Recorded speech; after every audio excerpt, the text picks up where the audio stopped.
This is the Education Business Podcast for consultants and business owners providing services in schools. I'm Claire Riley, and I'll be sharing how to start, grow and scale your education business. So today I wanted to talk about clarity on your entrepreneurial ideas and share what's been going on with one of my latest business ventures so that you can see what's normal, even if you're an experienced entrepreneur. So hopefully this will illustrate the turmoil that can happen when you're trying to figure out a new business idea. So you don't have to have all the answers at once, Things happen along the journey and then you use the learnings as a guide. So back in January 2022, I had the idea to teach personal development to teachers. So it just came to me late one night when I was about to go to bed, and it made so much sense to me in that moment. Teachers really need personal development, but many of them don't have an understanding of what it actually is. I often think about my personal development journey and I wonder what could have been if I'd have known about it and practiced it when I was in teaching, if it had become the norm. So instead of sleeping for the next 2 hours, Ed and I excitedly discussed this new venture, which I just knew that I had to start working on. But it worried me though, because I was also in the early stages of Education Business Club membership and, actively working on a scale phase at Classroom Secrets as well. So I just know how to stress myself out.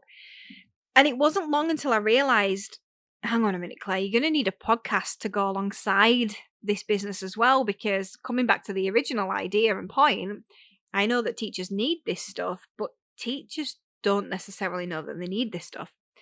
So I wrote the first 6 episodes and I started planning a launch.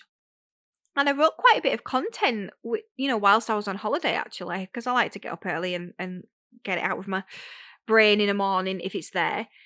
And so this was over February half term, but there was a niggle about it and I couldn't put my finger on it. Something I just didn't know. And I was worried about how it would land because, to be really honest, and I like to be really honest, it's wonderful if your audience is ready. Personal development is wonderful if your audience is ready, but the problem was I wasn't sure if they were ready. And I didn't know how they would be ready. So when we got back from the holiday and I'd written these episodes, chaos then just, it took over. And I had problems with my shoulder. Ed got cellulitis in his leg. And I was ferrying him to the hospital and then back again. He was having the district nurse come. I was taking care of the kids on my own and trying to work. It was not a fun time. It was just not fun. And so I just knew that I needed to push the podcast launch on. It just got too much. So first it was June and then it was later on in the year and I've not launched it yet. And I started writing content to see how it would land in the Facebook groups that I had and the social media and see what engagement I would get. And so I set up a group and people started joining and there's something there really is. But I found it hard to just put my finger on exactly what it is. So over time, other things have got in the way and just keep pushing the date on.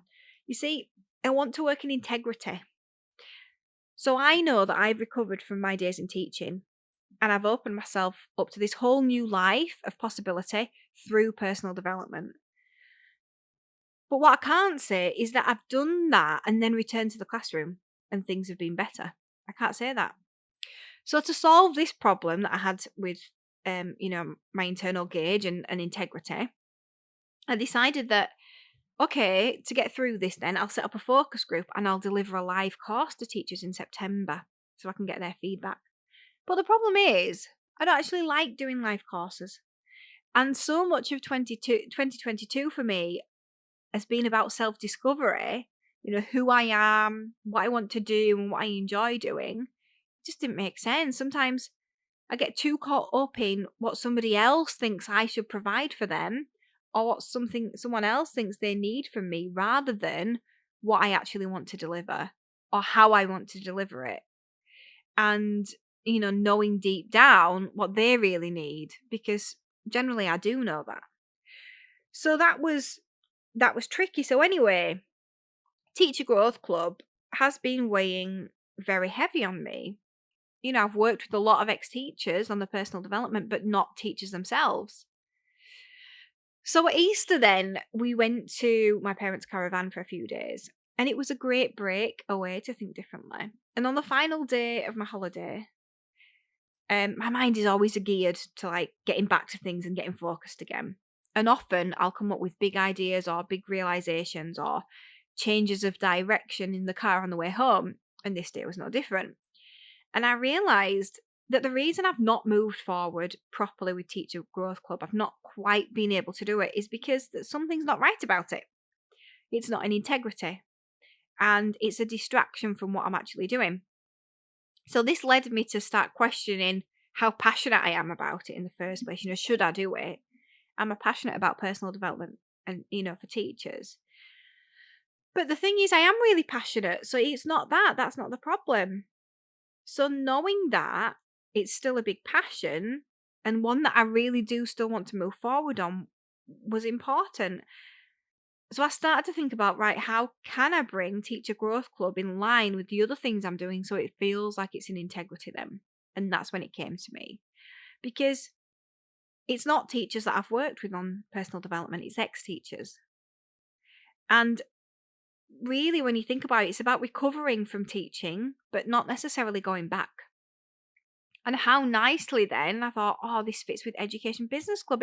It makes so much sense being able to offer the personal development side of things to ex-teachers who need to rewire their brains differently after being in the classroom.